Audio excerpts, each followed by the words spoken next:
হযরত আবু লুবাবা ইবনে আব্দুল মুনজির রাদিয়াল্লাহু তাআলা আনহু বর্ণনা করেন যে রাসূলুল্লাহ সাল্লাল্লাহু আলাইহি সাল্লাম ইরশাদ করিয়াছেন, জুমার দিন সমস্ত দিনের সর্দার। আল্লাহ তাআলার নিকট সমস্ত দিনের মধ্যে সর্ব অপেক্ষা সম্মানিত এই দিন আল্লাহর নিকট ঈদুল আজহা ও ঈদুল ফিতরের দিন অপেক্ষা অধিক মর্যাদাবান। এই দিনে 5টি জিনিস হইয়াছে।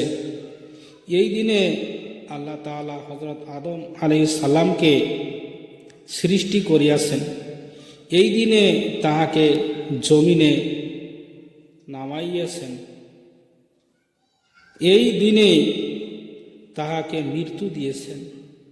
এই দিনে একটি মুহূর্ত এমন রহিয়াছে যে বান্দা সেই মুহূর্ত যাহা চায় আল্লাহ তাআলা অবশ্যই তাহাকে উহা দান করেন।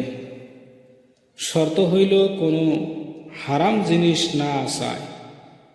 এই দিনে কিয়ামত কায়েম হইবে। সমস্ত নৈকট্য প্রাপ্ত ফেরেশতাগণ, আসমান জমিন, হাওয়া পাহাড় সমুদ্র সকলে জুমার দিনে ভয় করে, কারণ জুমার দিনে কিয়ামত আসিবে।